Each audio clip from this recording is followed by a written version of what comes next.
Have you ever thought to yourself, what could I do to make $1 million? Well, today, let's go over the main lessons from the book, The Millionaire Booklet by Grant Cardone. If you like financial book summaries, make sure to subscribe to not miss any of our value-packed videos. And let's get started. Step number 1. The Millionaire Mindset. Grant Cardone says that the first step to becoming a millionaire is to make the decision to be one. We will never be able to hit a target if we don't even know what the target is. Cardone says that this must be more than a simple decision. This must be a commitment to yourself and for those around you, because chances are you're not just doing this for yourself. Once you made this commitment, we must begin removing some of those mental roadblocks that are getting in our way to wealth.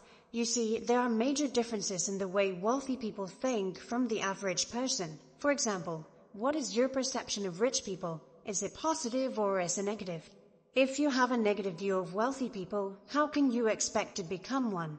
Another great example is on the topic of selling. Since selling is a major part of gathering money, many people feel like selling is bad or unethical, while many wealthy people believe the exact opposite. Many of them believe that it is unethical not to sell, because not selling what you have to offer will rob the world of your ideas that can potentially change someone's life. Many people believe that wanting a lot of money is selfish or greedy, while wealthy people see money as just the result of the value they provide.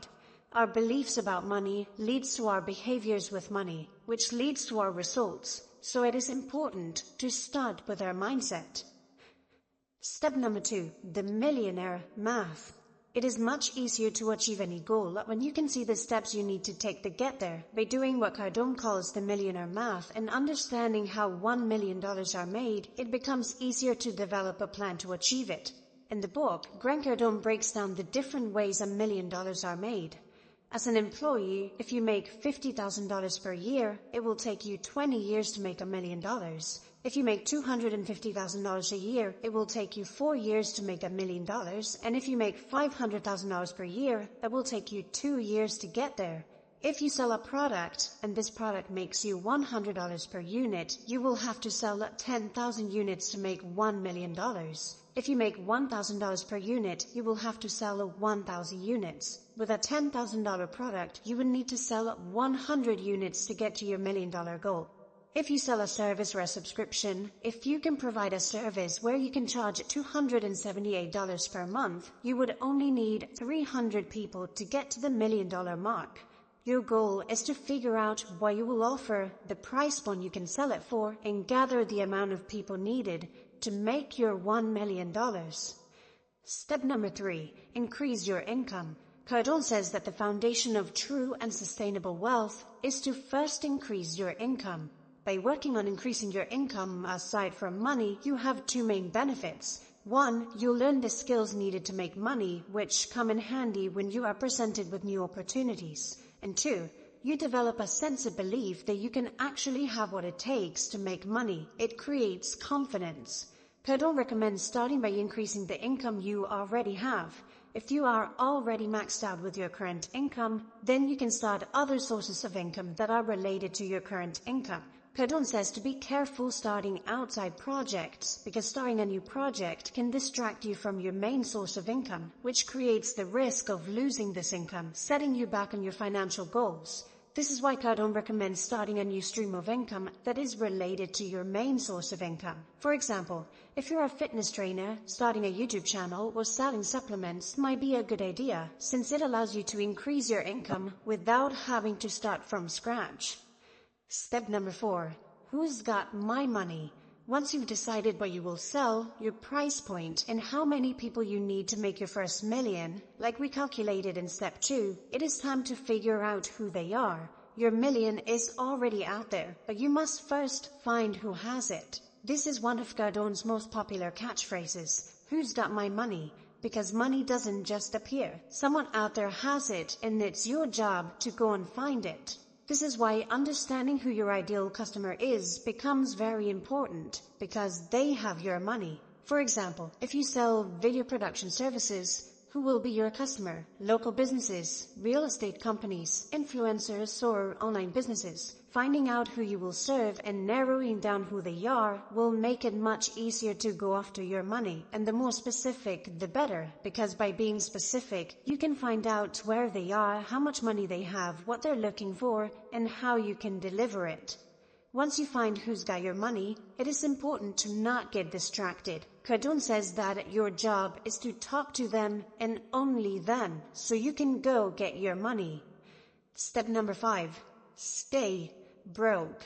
As your income grows, it's very easy to also raise your expenses. If your income went from $50,000 per year to $120,000 a year, you will be able to afford a much nicer house, a new car, and maybe an extra vacation or two. But as Cardone says, this will not make you wealthy. Matching your income with your expenses will zero you out and keep you at the starting point. This is not the broke Cardone talks about. As you begin making more money, you don't want that money sitting around in your bank account, because this money will eventually make its way to someone else's. If you have money sitting around, it becomes easy to spend. So Cardone says to stay broke by moving any excess money away from you into investment vehicles that will make your money make more money. This will do two main things. 1, you start building wealth by investing your money, and 2, since you don't have much money anymore, you need to get back to work to make even more money. Cardone says that a good indication that someone will not do great financially is if they start upgrading their life before taking care of their investments. Step number 6, save only to invest. Most people were taught that saving money is good.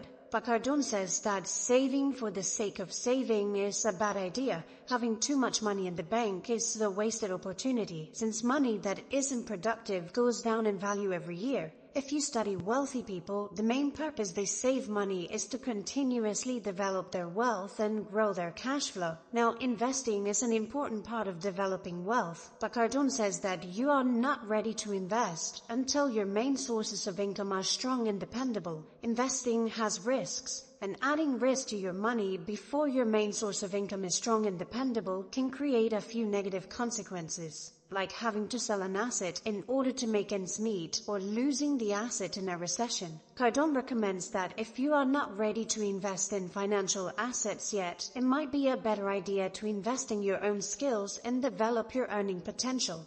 This can help you create a strong and reliable income that then you can use to invest in assets. Step number 7, multiple flows of income. Once you have a strong and dependable income, then it's time to start investing.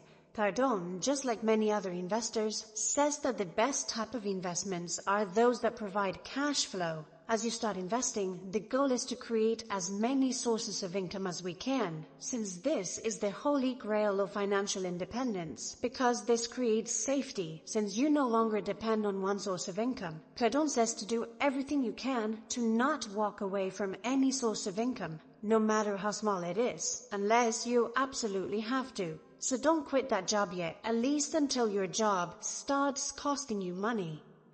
Step number 8, repeat, reinforce, and hyper-focus. As you continue your financial journey, you want to repeat this process as many times as you can, so you can continue to develop more sources of income. Then reinforce your millionaire mentality and continue to develop your mindset as you ascend in wealth, since your mentality will be different when you go from 1 million to 10 million than it was going from 0 to 1 million. And lastly, hyper-focus on your goals, especially as you begin to achieve success and criticism becomes inevitable. So, in order to become a millionaire, according to Grant Cardone's Millionaire booklet, you must focus on getting a millionaire mindset, do your millionaire math, increase your income, learn who has your money, and go and get it. Stay broke until you can save and invest, and continue to create multiple flows of income, all while continuing your self-education to become the best version of yourself. And as you focus on making more money, check out this video on the psychology of money to help you understand the balance between money and happiness.